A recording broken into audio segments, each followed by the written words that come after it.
Olá, graça e paz. Hoje nós iremos meditar no capítulo 4 do Evangelho de Mateus.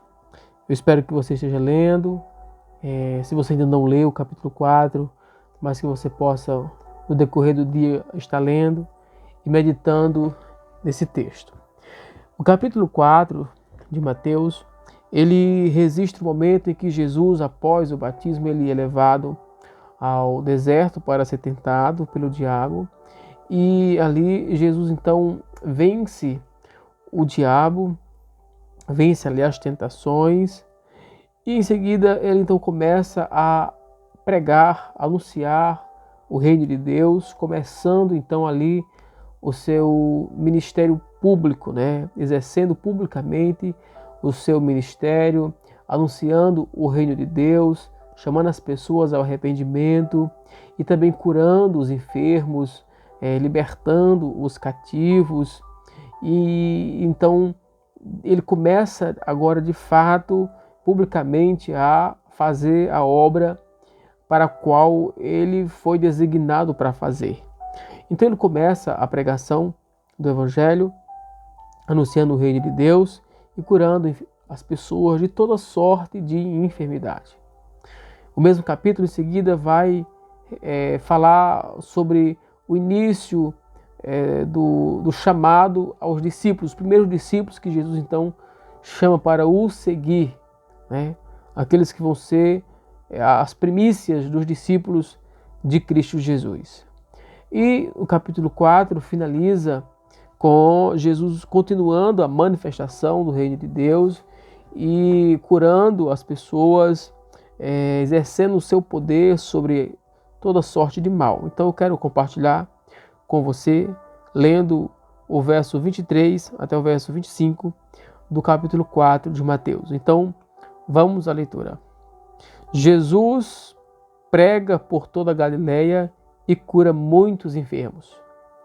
Verso 23. Percorria Jesus toda a Galileia, ensinando nas sinagogas, pregando o evangelho do reino e curando toda sorte de doenças e enfermidades entre o povo. E a sua fama correu por toda a Síria.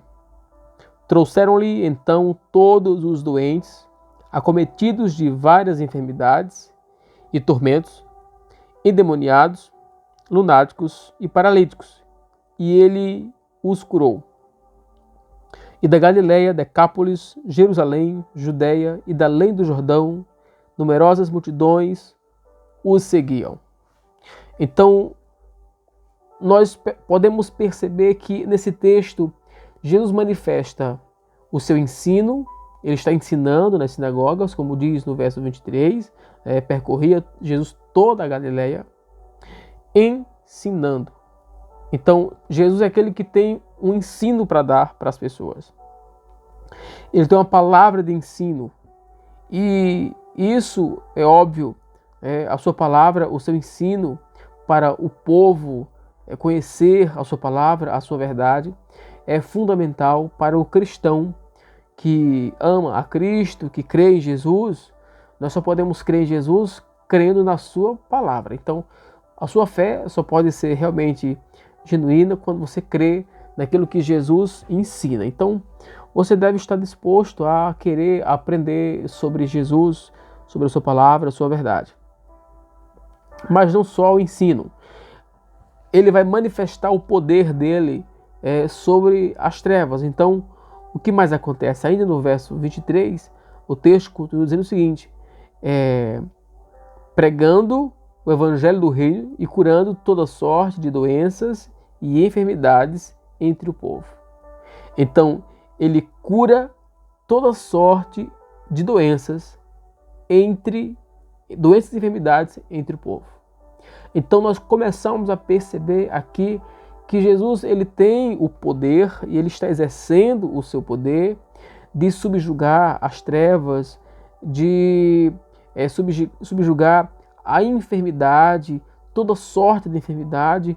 Jesus tem poder para curar, Ele tem poder para dar um fim àquelas enfermidades que acometiam as pessoas, que causavam danos, males às pessoas.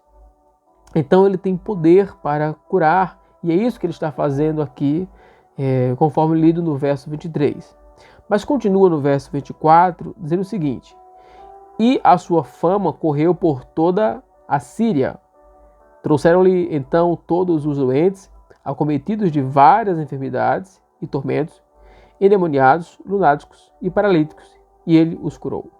Agora, as pessoas ao entorno da além de Israel, né, já da Síria, começam a tomar conhecimento daquilo que Jesus está fazendo, e elas começam então também a procurá-lo e buscá-lo para receber também de Cristo a cura que eles ali precisavam. E perceba que no caso aqui, ele fala de enfermidades, ele fala de tormentos, endemoniados, lunáticos, paralíticos, enfim. Ou seja, além dele já ter exercido ali o poder sobre a enfermidade, para tirar a enfermidade, para curar a pessoa daquela enfermidade, ele também exerce agora também o poder sobre os demônios, expulsando, tirando, enfim, arrancando as pessoas daquele tipo de sofrimento que elas estavam passando. Diante disso, eu perguntaria para você, primeiro, você tem buscado aprender de Jesus? Porque foi o que nós lemos no verso 23. E as pessoas, ao ouvirem falar desse Cristo, elas então buscaram a Jesus para serem curadas, para serem tratadas, para receber de Cristo aquilo que elas necessitavam. E a minha pergunta é: você tem crido em Jesus assim? Você tem buscado em Cristo dessa maneira para a sua vida, para a sua casa, para a sua família? Jesus é o mesmo. Ele é o mesmo ontem, hoje e o será eternamente. Deus não tem variação. Deus é o mesmo. E o mesmo poder operante ali é o mesmo poder que Cristo hoje opera. Então, você tem buscado a Deus, você tem buscado a Cristo para que Ele opere em sua vida aquilo que Ele mesmo quer fazer? Você tem crido, você tem se aproximado de Cristo, você tem aprendido de Cristo, você tem... Ou será que isso está faltando em você? Será que você não tem ainda se despertado para buscar a Ele dessa maneira? Se voltar para Ele, invocar o nome dEle, conhecê-lo, aprender sobre Ele? Que Deus possa te dar isso. Se isso ainda não aconteceu, que você possa ser despertado por Cristo, para que você o procure, para que você o busque, para que você possa se aproximar de Jesus, crendo que Ele se importa com você e que Ele tem poder para agir na sua vida e direcionar a sua vida de uma maneira que possa glorificar a Deus. Que Deus abençoe seu dia, que Deus abençoe a sua vida e que você seja despertado a buscar o conhecimento de Cristo e também o seu poder para a sua vida ser transformada de acordo com a vontade do Senhor. Amém? Fica na paz e Deus te abençoe.